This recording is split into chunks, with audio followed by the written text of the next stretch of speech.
Thanks for checking out ChartGuys.com, home of technical analysis education in both the stock market and cryptocurrency worlds. See the links in the description of this video for more information on our two courses, Entries and Exits on the Fundamentals of Technical Analysis, as well as our new course on Trading Cryptocurrency Strategy. Purchase both and receive a 20% off bundle discount. Thanks for checking us out. Let's get on to the technical analysis. Hey everyone, checking in. Not going to look at the big three tonight. TradingView.com's charts went offline. They're having a data issue, so I don't feel like messing around and trying to find other charts to do it. Going to do Golem, Neo, and OMG. Right now the big three are consolidating. It appears that the high of the bounce from last night has played out. We were looking for Ethereum if we broke the high of the bounce originally to get to the low 340s, which it did. And then we were looking for Litecoin to get to the low 80s, which it did as well. But we are now consolidating, and personally, I am not going to be entering any more positions over tonight. A little bit of trading today. Traded some Litecoin, and now we have Golem with some nice bullish action. I do have a Golem position, but not really for actively trading.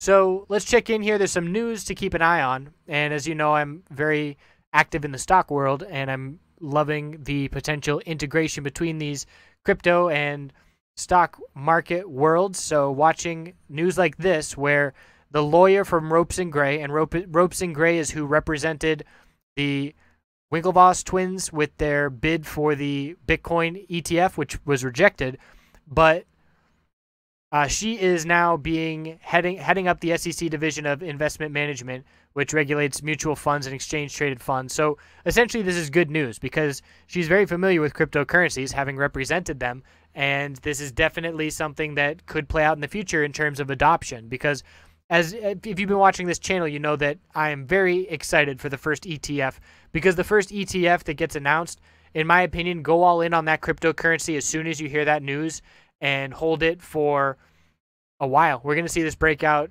strong, and initially on the news, and then once we see it launched, which will take a while after, but once we see that ETF launched, and every time someone in the stock world is buying shares of this ETF, the ETF then has to turn around and back it up by buying up the cryptocurrency to hold as an asset. So definitely going to see an influx of money. We saw GBTC, which is the only vehicle where you can grab some Bitcoin in the stock market world right now. It's a trust on the over-the-counter OTC exchange. But that was up 120% premium compared to Bitcoin. So it's clear that the demand is there, and people will throw their money at this once we get our first ETF. So watching this news very close, and again, that's an automatic all-in for me once that news comes out, and ride that momentum up. So did Golem in the video yesterday, nice timing, and we were looking at the double top. It was a very clear double top, 8501, 8501. As soon as that level broke, bulls were off to the races. Looking at it on the 4-hour time frame, we can see the bull volume just steadily increasing, 3 4-hour candlesticks in a row, and a very significant move all the way up to 1079. So this is a significant move on the daily time frame, breaking the lower high pattern. Now we have work to do. We have to see higher lows and higher highs continue to develop. We are pretty extended in the short term, but the next resistance is going to be up at 11. And if we can break 11, we're then looking up at 12058. So on the shorter term time frames, we see the 4-hour is over 70. The hourly was up in the mid to upper 80s and just formed a bearish reversal spinning top candlestick. And then the 15-minute was up close to 90. So a very big breakout. Look at this block of bull volume and a significant move. Really nice to see it wake up after so long. Perhaps we're getting ready for some brass announcement or something like that. No news right now to be found, but we have watched these moves dissipate in the past and get back a lot of gains. So Golem has been good for flipping, just patiently waiting. If we see this hourly candlestick get confirmed, and if we can consolidate, we can be looking back in the low 9s for a potential reload. So as of right now, we haven't really started significant consolidation. 15 still higher lows, and I mean the 15-minute is still higher lows. So support is 9752, and we'll see if that level can hold. A break of 9752, and we're looking down at 933. So a nice bull break on Golem. Neo is still trying to recover, and everybody's wondering, you know, is it over? And the bad news again to China and the ICOs being banned. There was a list released of the companies and exchanges that are being investigated by China for the ICOs, and Neo was not on there, and it wasn't affecting Neo, but that's not really confirmed at this point. And even if it was, clearly the bulls didn't really care about that news. So you have to keep that in mind. If news comes out and you interpret it as bullish, but you don't see anything showing up on the chart, it doesn't matter what you interpret it as, because the market is pricing that news in as soon as it's known to the market. So if nobody cares about it, it's not bullish news. So keep that in mind, where, you know, even if an official announcement were to come out, if they were to say this ETF is good to go on Bitcoin and Bitcoin didn't bounce or see any kind of breakout or anything, then obviously that would be something that the market doesn't care about. I certainly don't expect that to happen, but that would, if I didn't see a reaction, I would say, whoa, I was way wrong and the market could care less. And I would have to accept that and not think that I'm smarter than the market with that news already being digested by everybody. So Neo, still trying to bounce. Resistance right now, 25.42, 25.44. Might as well call that a double top. 4-hour time frame. Can see that resistance. Still some higher lows. Right now I'm looking at 19.75 and 18.45. And we're in a tight range. The bulls need to get over that top of 25. Let's see, it's 25.18. Let's see right here. We've got 25.18 and 24.65. So bulls need to show up. We're still fading a bit and certainly haven't regained any momentum. You see the hourly time frame. We did see an attempt at higher lows and higher highs, but then that faded. And now we're seeing some lower highs and potentially lower lows.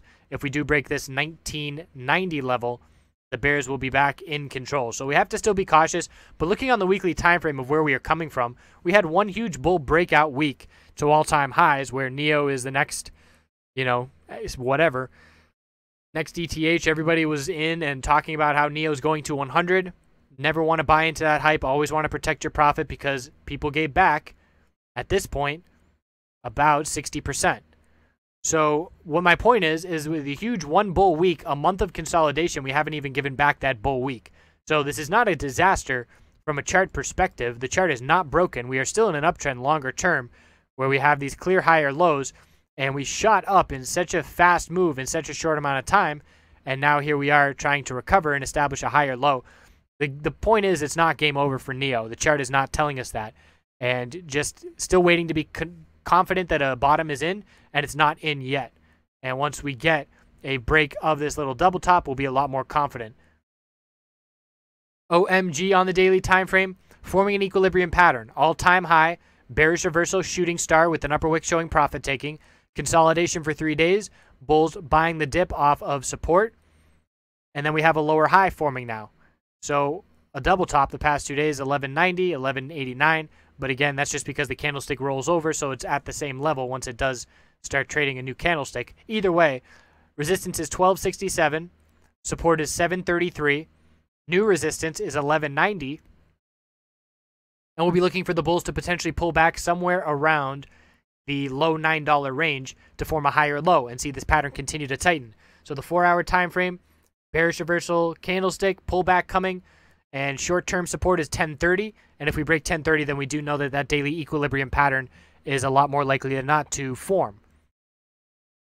So on the hourly time frame for a bit more details, still seeing some strength hold on, but close. A break of 1030 is what we would be looking for the bears to take back over the short term. So that's what we've got for these altcoins. Very nice to see the Golem position begin to see some profit, but we are in consolidation mode, and we have seen these moves evaporate in the past. Big bearish reversal, shooting star on the 4-hour time frame forming. Clearly a volume climax. We still have an hour and 45 minutes to go in this candlestick, but you can just see upper wicks when we've had breakouts in the past. So not a bad idea to protect profit and look to reload cheaper, even if it's just 1 or 2%. Well, it depends on your game plan, but if you have a long position, you know, just trying to reload for 2% more coins, it definitely adds up over time when you get these opportunities. So I appreciate you watching. We will get back to the big three tomorrow when the charts are fixed on TradingView and that data disruption is fixed. And that's the way the crypto crumbles. I don't think that's going to be the catchphrase, but it was a good try. Crumbles has too many negative associations with it. We certainly don't want the cryptos to crumble. I'll get it.